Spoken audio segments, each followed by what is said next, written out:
ating kasamaan. So mga kababayan, bakit natin ginagawa ito? Alam naman natin ang problema ng ating bansa. Ngunit, may nakikita akong problema. Ang problema natin, ang Pilipino, ay hindi pa na-educate sa korupsyon. So, ang hiling ko sa mga kababayan ko Pilipino, na sana'y tingnan ninyo ang nangyayari sa ating bansa. Ano ba ang nangyayari sa ating bansa? Ubos na ang ating kaban ng bayan. Pero ngunit ang iba ay hindi pa kumikilos. Hinihintay pa siguro tayo ay maghirap. So kinakailangan natin magkaisa.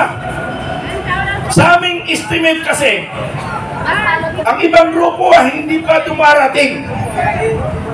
Pag yung grupo na nakausap natin ay darating, aabot tayo ng milyon. Panahon na yun. Yung bilyon na yun, panahon na yun. Kung saan tayo tutungo. Ang sinasabi nila, sugod! Malacanang, Mindiola. Ano ba ang history ng Mindiola? May history ka sa Mindiola na nagwagi ang taong bayan? Meron ba? Wala! Bakit gusto nyo sa Malacanang? Wala namang history na dahil pagsugod natin sa Malacanang, puro masakir, puro dinidisperse tayo. Bakit Malacanang pumunta natin?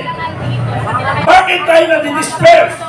Dahil kulang ang ating bilang. Kinakailangan umabot tayo ng 1 milyon. Ang gagawin natin sa Malacanang, magdadasal lang. Idasal natin na ang demonyo sa Malacanang ay magtatagumpay ang ating Panginoon. So hindi kaya kailangan malakit tayo. Siya nga pala, paalala ko mga kaibigan, narito tayo upang ang Pilipino ay magkaisa. Wala tayong sasaktan ng Pilipino. Kahit sinong Pilipino, kalaban man o hindi. Mayroon tayong Philippine National Police sa kanilang trabaho yan. Palakpakan natin ang National Police. Palakpakan natin, lakasan natin ang palakpak. Sila ang ating bantay sa nangyaring ito. Walang manakit ng Pilipino, lalong-lalo sa Philippine National Police. Walang mananakit. Pwede ba? Pwede! Walang mananakit na Pilipino sa kapwa Pilipino. Ang hiling natin dito ay pagkakaisa. Walang manakit. Ang manakit, ikulong kaagad. Ikulong kaagad ang mananakit. Kasi ang sadya natin ay pagkakaisa para sa kapayapaan ng ating bayan. At labanan ang ating problema sa bansa, ang korupsyon. So sa mga iba ko mga vlog, nakalimutan ko pala introduce ang vlog ko, Kanina, ang nagkumanta kanina ay Makabayan. Ako naman ay Makabayan.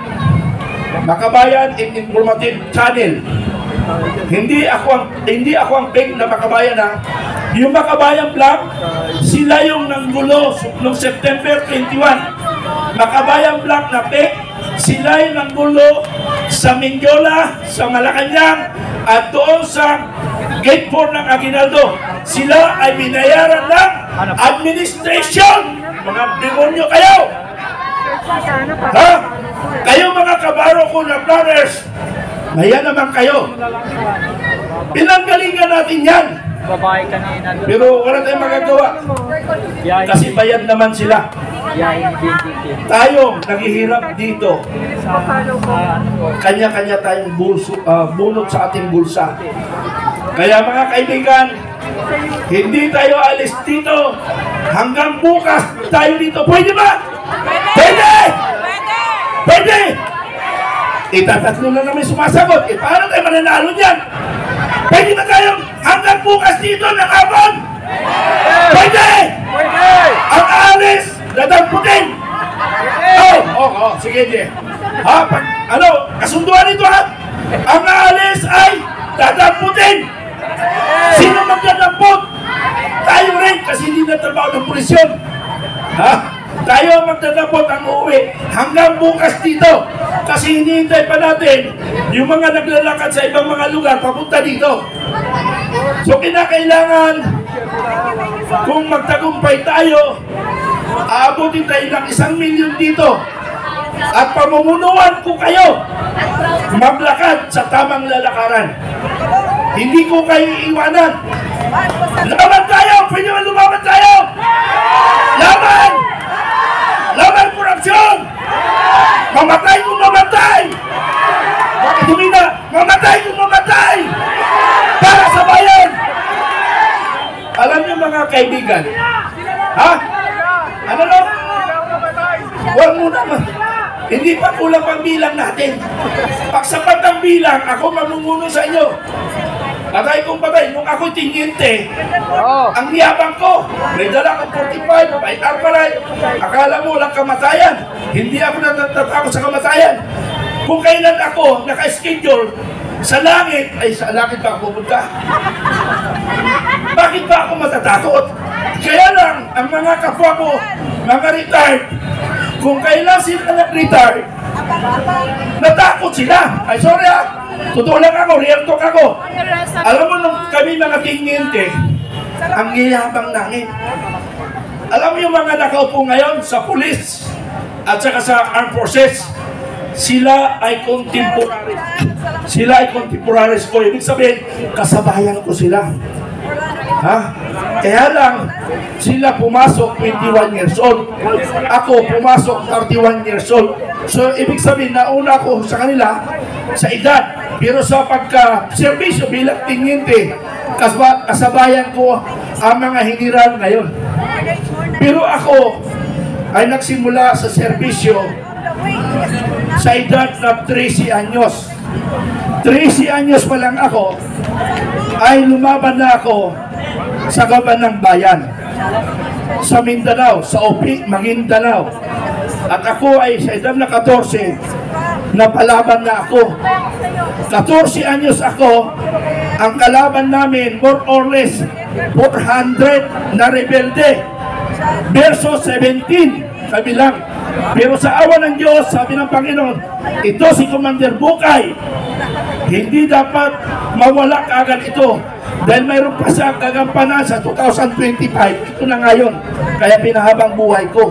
Hindi ko alam, baka bukas. Bahala na kayo magdasal. Ano? So, ibig ko sabihin, nung kami mga tinginte, ang tatapang. Pero nung naging general na ang iba, naduwag, nawala. Bakit? Bakit naduwag ang karamihan? Sorry ha, sa mga kabaro ko ha, sorry. Dinidiscuss ko lang ito para maintindihan ng taong bayan. Mga juicy position, sa promotion, designation, bahala na kayo, sorry. Sorry yung mga sinasabi ko. I'm only talking of real talk. Real talk lang tayo. So mga kaibigan, yung sinasabi ko, hihintayin pa natin ang ating mga kasamahan. Wala munang aalis. Dahil hinihintay natin yung ibang grupo na darating. May mga diskusyon lang kasi konti na sana maabot natin ang 1 milyon para tayo ay magmarsa. Marsa sa tutungo sa ating tagumpay. Ano, so yun lang muna ang aking mga iparating sa inyo mga kababayan. At hinihintay pa natin. Mamaya magpuprograma tayo. Doon natin isa-isahin bakit tayo narito. Ang iba sa mga vloggers, pakishare, i-share na supposedly ang ating mga schedule na mayroon talaga nakatukan na mga tao at mayroong question lang. Ang announcement natin ay sa batasan, sa Congress, sa Senado, sa Supreme Court, sa Liwasang Bonifacio, at magdadasal tayo sa harap ng gate ng Presidential Security Group. Kasi during our last day meeting sa Manila Police District, nag-usap kami ng mga all officers, staff officers of Manila Police District na i-break po sila sa pangyayaring ito kasama ang taga PSG. PSG nandoon. So naghahanda sila. So sana sa mga aktibidades natin ito ay walang masasaktang kapwa Pilipino sa Pilipino.